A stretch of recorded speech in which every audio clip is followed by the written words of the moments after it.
आप कभी गाड़ी चलाया है? आपने गाड़ी चलाना सीखा है? जी सर। तो जब आप पहली बार गाड़ी चलाते हैं ना तो सही से नहीं चलती है और बहुत डर लगता है। धीरे धीरे धीरे धीरे जब आप प्रैक्टिस करते हैं ना, आपको गाड़ी मोड़ने नहीं आता है, सही से बैक करने नहीं आता है और बहुत परेशानी होती है, आप उसको रोड पे नहीं ले जा सकते हैं, तो आप गाड़ी चलाना छोड़ तो नहीं देते ना। हर चीज दुनिया में नहीं है, हर चीज हमें सीखना पड़ता है। एक दिन हमने कंप्यूटर सीखा, स्मार्ट मोबाइल का इस्तेमाल किया 5 साल पहले, हर चीज आ गया। जब आप किसी चीज को करेंगे, बार बार गिरेंगे, बार बार चलेंगे, बार बार प्रैक्टिस करेंगे तो वो अभ्यस्त हो जाएगा, वो मजबूत हो जाएगी आपकी। लेकिन इसके पीछे जो शक्ति है, इनविजिबल पावर है, वो है आपका मोटिवेशन, वो है आपका इच्छा शक्ति। गाड़ी चलाने समय आपको मजा आता है, नहीं आता है चलाने, फिर भी आप टेंशन लेके फिर दोबारा आप स्टार्ट करते हैं। तो वही चीज आपको यहाँ पे करना है, आपको अपनी इच्छा शक्ति बढ़ानी है कि मुझे हिस्ट्री में मजबूत करना है। कई बार लड़के ये प्रश्न करते हैं कि मैं तो साइंस का हूँ, कई बार कुछ विद्यार्थी कहते हैं कि मैंने ज्योग्राफी, इकोनॉमी और हिस्ट्री पढ़ी है, सोशियोलॉजी नहीं पढ़ी है, या ज्योग्राफी, इकोनॉमी, सोशियोलॉजी पढ़ी है, हिस्ट्री नहीं पढ़ी है, हिस्ट्री की तैयारी कैसे करेंगे? देखिए, जब उसको एक बार पढ़ेंगे, 2 बार पढ़ेंगे, 4 बार पढ़ेंगे तो आप अभ्यस्त हो जाएंगे और आपका वो ठीक हो जाएगा। तो practice makes a man perfect. तो आपकी इच्छा शक्ति कितनी है, आपको जो चीज कमजोर है उसी पे आपको फोकस करना है, वो एक दिन मजबूत हो जाता है। Next question. पानी सर, मैं रागिनी नंदा और रागिनी हमारे कॉलेज से जुड़ी हुई है और नेहा कुमारी, अगर उपस्थित है तो अपने को अनम्यूट करें, कैमरा अनम्यूट करें और प्रश्न पूछे। क्या दिक्कत है? अगर कोई दिक्कत हो, रागिनी नंदा मेरे कॉलेज, जीके कॉलेज उन्नाव से, और नेहा कुमारी, ये 2 जुड़ी हुई है, आप अपने को अनम्यूट करिए अगर है तो। यस सर, नमस्ते सर। नमस्ते, आप कैमरा ऑन करिए। Turn on camera Ragini. हाँ रागिनी, कैमरा ऑन करो। हाँ, क्या दिक्कत है? क्या पॉलिटिकल साइंस में क्या प्रॉब्लम है? ये पॉलिटिकल साइंस की विद्यार्थी है, हमारे यहाँ हमारे कॉलेज की है। सर, मेरा पॉलिटिकल साइंस में एनवायरनमेंट से क्वेश्चन है, उसके लिए क्या कौन सा बुक है उसका पोर्शन कंप्लीट करने के लिए? कौन सा? क्या इन्वायरमेंट? Yes sir. बताइए अब्दुल साहब। देखिए, पर्यावरण के लिए आप, जाहिर सी बात है, पर्यावरण जो है जीएस का एक बड़ा पार्ट है, हर जगह पूछा जाता है, एकेडमिक में भी और कॉम्पिटिटिव एग्जाम में भी पूछा जाता है। माजिद हुसैन की किताब है, माजिद हुसैन की किताब, आप ज्योग्राफी से रिलेटेड है, वो किताब आप ले सकते हैं। पर्यावरण के लिए आप प्रतियोगिता दर्पण का भी सहयोग ले सकते हैं, बहुत सारे उसमें क्या कहते हैं समसामयिक आता है पर्यावरण का, उससे भी ले सकते हैं। स्पेक्ट्रम की किताब आती है, स्पेक्ट्रम की बहुत बेहतरीन किताबें हैं, स्पेक्ट्रम काफ़ी ऑथेंटिक लिखता है IAS PCS के लिए, उससे भी हेल्प ले सकते हैं। रागिनी, आप बिहार PCS की तैयारी कर रहे हैं या IAS की कर रहे हैं? बिहार PCS के लिए। बिहार PCS के लिए कर रहे हैं तो आप जान रहे हैं BPSC के लिए आपको इम्तियाज अहमद पढ़िए आप हिस्ट्री में, और बाकी पॉलिटिकल साइंस जो इन्होंने बताया है। स्पेक्ट्रम की सीरीज बहुत अच्छी है, यूनिक इलाहाबाद की आप ले लीजिए, वो बहुत अच्छा है। Indian economy Datta and Sundaram की आप रखिए, वो बहुत बेहतरीन है। हिस्ट्री का 3 पोर्शन है। एक एक किताब मेरा कहना है टेक्स्ट जरूर पढ़िए। सबसे पहले कोई भी विद्यार्थी NCERT जरूर पढ़ो, 9, 10, 11, 12, हो सके तो 7 से पढ़े, 7, 8, 9, 10, 11, 12। थोड़ा अपने को टाइम दीजिए, जल्दी में कुछ भी नहीं होता है। उसके बाद एक एक टेक्स्ट बुक आपको पढ़ना है। एंशिएंट हिस्ट्री में जहान सिंह माली पढ़िए, और एक मेडिएवल में इम्तियाज अहमद पढ़ लीजिए, और क्या मॉडर्न में आप ग्रोवर पढ़ लीजिए, विपिन चंद्रा पढ़ लीजिए। इसी तरह ज्योग्राफी की NCERT सफिशिएंट है। मेमोरिया पढ़ सकते हैं, ज्योग्राफी में मेमोरिया की किताब बहुत अच्छी है। उसके बाद इकोनॉमिक्स में दत्ता एंड सुंदरम की किताब बहुत बेहतरीन है। और साथ साथ में प्रतियोगिता दर्पण विशेषांक लीजिए। एक और विकल्प मैं आपको देता हूं, स्पेक्ट्रम। साइंस एंड टेक्नोलॉजी की स्पेक्ट्रम बहुत अच्छी है, आप उसको पढ़िए। करंट में आप जो है एक न्यूज़पेपर रखिए, अगर आप इंग्लिश पढ़ते हैं तो ठीक है, हिंदू है, इकोनॉमिक टाइम्स है। अगर आप हिंदी में पढ़ना चाहते हैं जनसत्ता और क्या कह रहे कि जनसत्ता पढ़िए। और जो भी आपको अवेलेबल है, जब आप आर्टिकल पढ़ने लगेंगे तो आपको समझ में आ जाएगा कि इन्होंने जो पक्ष रखा है, क्योंकि आप खुद विश्लेषणात्मक हो जाएंगे, आप खुद समीक्षा करने लगेंगे। कि जैसे मान लीजिए कि किसान आंदोलन है और किसान आंदोलन पे कोई व्यक्ति क्या लिख रहा है, आप जब एग्जाम में लिखेंगे तो न्यूट्रल होकर के लिखेंगे। कई बार समीक्षक भी पॉजिटिव और निगेटिव होता है, इसीलिए चॉइस करना पड़ता है न्यूज़पेपर का। लेकिन जब आपका लेवल एक बढ़ जाता है, आप रैशनल हो जाते हैं, लॉजिकल हो जाते हैं, तार्किक हो जाते हैं, तो आप खुद अंडरस्टैंड करने लगते हैं कि आप खुद समीक्षा करने लगते हैं कि अमुक व्यक्ति ने, जो लेखक है वो लिखा है, वो किस चीज़ पर ज़्यादा चर्चा किया, कौन सी बातें छूट गई, तो आप खुद एक विश्लेषक हो जाते हैं।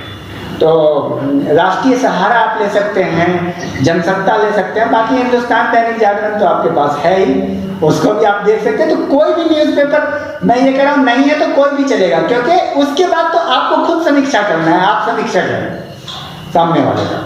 तो ये सारी चीज़ें, ये सारी किताब पे। लेकिन सबसे पहले, और जो बिल्कुल बेसिक से शुरू कर रहा है, जीरो से शुरू कर रहा है, उसके लिए मैंने स्ट्रक्चर तैयार किया। 105 वीडियो का बेसिक स्ट्रक्चर है, उसको कर लेंगे तो आपको सारी बात समझ में आने लगेगी, बेसिक कंप्लीट हो जाएगा। और उसके बाद एनसीईआरटी वगैरह लेंगे। एनसीईआरटी के साथ साथ 105 वीडियो जीके की हमने तैयार की है, जो बेसिक के लिए। अगर वो कोई भी विद्यार्थी कंप्लीट करता है तो समझिए आप group C, army, police, SSC, TET भी आप क्रॉस कर रहे हो, वो आपका हो जाएगा। उस 105 वीडियो में इतना मटेरियल अवेलेबल है, समझा रागिनी? Yes sir. हाँ, और दूसरे कौन स्टूडेंट है सर? ये आपको बता दें कि रागिनी ये बिहार से, जमुई से, उमराव से बोल रही है। और दूसरी कौन है आपके साथ? नेहा कुमारी। नेहा कुमारी आई थी। नेहा कुमारी है? नेहा, आपका कोई प्रश्न है तो आप भी पूछिए। कैमरा अनम्यूट करो। Put on camera please Neha. ये हमारी जहती स्टूडेंट है, बागवन से पढ़ाया है इनको, और ये हमारे यहाँ की टॉपर है। अरे वाह, मुबारक हो, बहुत बहुत तैयारी कर रही है। हाँ नेहा, आपका क्या प्रश्न है? आप क्या आईएएस बनना चाह रहे हैं, पीसीएस करना चाह रहे हैं? मेरा केसीसी है। हाँ, क्या है आपका प्रश्न?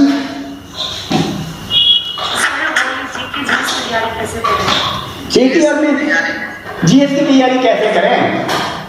यस सर, जीएस जीके का बड़ा समझ नहीं आता। देखिए, जीके जीएस के लिए मैं फिर बताऊंगा कि अगर आप प्राइमरी लेवल पे चल रहे हैं तो थोड़ा अपने को टाइम दीजिए, अच्छे से टाइम दे करके एनसीईआरटी पढ़ना ही पढ़ना है। देखिए, कोई शॉर्टकट नहीं है। बहुत विद्यार्थी ये सोचता है कि शॉर्टकट में कोई वन लाइनर पढ़ लेंगे तो निकल जाएगा। वन लाइनर लास्ट की चीज़ है और ऑब्जेक्टिव प्रैक्टिस लास्ट की चीज़ है, वो 1 महीना पहले की चीज़ है। जस्ट वो आपने खाने में चटनी वगैरह देखा है, चाय पीते हैं नाश्ते के बाद, तो चाय तो नाश्ता नहीं हो सकता है ना, या चटनी तो नाश्ता नहीं हो सकता है ना, तो चटनी है या चाय है जो आप वन लाइनर और ऑब्जेक्टिव क्वेश्चन की प्रैक्टिस करते हैं। तो इसीलिए बेहतर है कि एनसीईआरटी एज ए होल पढ़िए, 6 से लेके 7, 8, 9, 10, 11, 12 हर सब्जेक्ट की। अब आप ये समझिए कि 6 साल का एनसीईआरटी पढ़ना है हर सब्जेक्ट का, तो कितना टाइम लगेगा? और तो कम से कम 1-2 साल, 1 साल लगेगा आपको। और साथ साथ में फिर एक टेक्स्ट बुक हमने मेंशन किया है, डॉक्टर अखलाक ने भी बताया है, एक टेक्स्ट बुक लेंगे। लेकिन जो विद्यार्थी बिल्कुल नहीं, नए हैं, साइंस स्ट्रीम के हैं, एकदम नए हैं, जीएस की कोई बात नहीं जानते, उनके लिए 105 वीडियो है, उसको भी कर लें। साथ साथ में एनसीईआरटी लेकर के चलें। और जितनी किताब यहाँ पे विद्वानों ने बताई है, डॉक्टर अखलाक अहमद ने, डॉक्टर सिराज मोहम्मद ने, डॉक्टर फजल अहमद, इन सब ने, डॉक्टर क्या कह रहे हैं कि जमशेद आलम साहब ने भी बताई है, इन सब पे आप गौर करेंगे, पूरी वीडियो एक बार देखेंगे, आपको सारी चीज आप लिख लेंगे सब्जेक्ट वाइज, तो आपको सारी बात क्लियर हो जाएगी। और किसी का कोई प्रश्न है? आयुषी, तुम कहाँ से हो? सर मैं हूँ सितारगंज उधम सिंह नगर, उत्तराखंड से। क्या बात है, वेरी गुड। हाँ आयुषी, प्रश्न करो। जी सर। सर मेरा एक क्वेश्चन है, जैसे अभी जैसे मैंने कि आपको पहले बताया कि मैं साइंस स्ट्रीम की स्टूडेंट हूँ और ZPC अभी PhD में हूँ। जी। तो सर मेरा एक क्वेश्चन ये है कि जैसे हम एक गोल तो सेट कर लेते हैं कि हाँ जब IAS या IPS या PCS, मतलब जैसे मेरा गोल तो IAS का है, तो माइंड से मैंने सेट कर लिया कि हाँ जी तोड़ मेहनत करनी है, यहाँ मेरी ग्रेजुएशन हो जाए। तो सर एक चीज ये बताइए कि मुझे किस तरीके का क्राइटेरिया रखना चाहिए? जैसे बहुत लोगों का इंटरव्यू बच्चे ये डिसाइड करते हैं कि हमें भी इस फील्ड में अगर जाना है तो हमें क्या करना है। देखिए, घंटा तो बच जाएगा, आप पढ़ते वक्त आप कितना गेम कर रहे हैं, सबसे पहले तो आप डिसाइड करिए कि आपका सबसे वक्त कौन सा है, किस समय में आप सबसे ज्यादा गेम करते हैं, टाइम मैनेजमेंट करिए। और टाइम मैनेजमेंट के बाद आप देखिए कि कब तक आप हमें कंफर्टेबली पढ़ रहे हैं। पढ़ते पढ़ते वो आपका लेफ्ट जो है, जो याद हो रही है, फिर आप 1 घंटे से शुरू करिए, वो स्वतः पढ़ते जाएगा टारगेट के अनुरूप, और आपका जैसे जैसे कर्सर जो है वो डेवलप होगा, माइंडसेट आपका उसके तरफ जाएगा, तो लगेगा कि नहीं मुझे और पढ़ करके आज मुझे ये चैप्टर कंप्लीट करनी है, इसका क्वेश्चन बनाना है। वो पहले से नहीं कि हम 4 घंटा पढ़ेंगे, 4 घंटा पढ़ेंगे, हम क्या पर डे आपको ये रियलाइज करना होगा अपने सोते समय कि आज दिन भर में मैंने क्या सीखा। ये बहुत बड़ी बात है। मैं दिन भर पढ़ूं और मुझे कुछ नहीं समझ में आए, क्या मतलब है? हर आदमी को प्रकृति ने अलग अलग तरीके का बनाया है। कोई 2 घंटे में बहुत ज्यादा गेम करता है, कोई 10 घंटे में उस लेवल तक पहुंचता है। तो हम किसी को इस मामले में नहीं फॉलो करेंगे।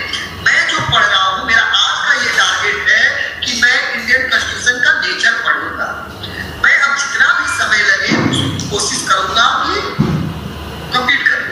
अगर ये नहीं होता है तो ये हमारी विफलता होगी, उसके अनुरूप हम जहां थकावट लगे वहां आप छोड़ दें, गैप लें और न शुरू करें। ये पूरी तरह से व्यक्ति विशेष के ऊपर है। जब तक आपको समझ में आए, अच्छा लगे, तब तक आप पढ़िए। आप जबरदस्ती ना करें, आप दूसरों को इस मामले में फॉलो नहीं करें।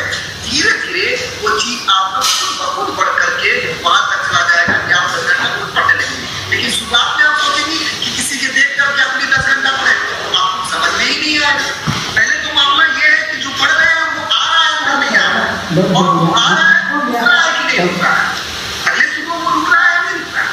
हम रट करके तो नहीं पढ़ रहे हैं, रट करके पढ़ने का बहुत ज्यादा फायदा नहीं है। हम कंसेप्ट पढ़ रहे हैं, एक बार उसको कंसेप्ट में पढ़ेंगे, दूसरी बार उसमें तथ्य डालेंगे, और तब जाकर के देखेंगे कि हमसे प्रश्न बन रहा है। तो ये बहुत बड़ा इशू नहीं है, 1 घंटा पढ़ना चाहिए। आप 4 घंटे पढ़ करके भी अगर ज्यादा गेम कर ले रही है तो जी बिल्कुल सही, बहुत बहुत धन्यवाद आप सब लोगों का, एकदम सही। देखिए, क्वालिटी स्टडी होनी चाहिए, स्मार्ट स्टडी होनी चाहिए। कुछ लोग बैंक में, रेलवे में, प्राइमरी टीचर, स्कूल में टीचर, कॉलेज में टीचर होके IAS कर जाते हैं। कुछ लोग रात दिन पढ़ के भी नहीं कर पाते। ये आपको डिसाइड करना है कि आप कुछ लोग NCERT 1 महीने में सारे खत्म कर देते हैं, लेकिन सवाल ये है कि आपने गेन कितना किया है। तो इसका मापक ये है, इसका मेजरिंग रॉड ये है कि आप जो पढ़ रहे हो वो आप रिसीव कितना कर रहे हैं। इस बात का ख्याल रखिएगा। अगर आप रिसीव कर पा रहे हैं तो आपके लिए वही मापक है, ठीक है।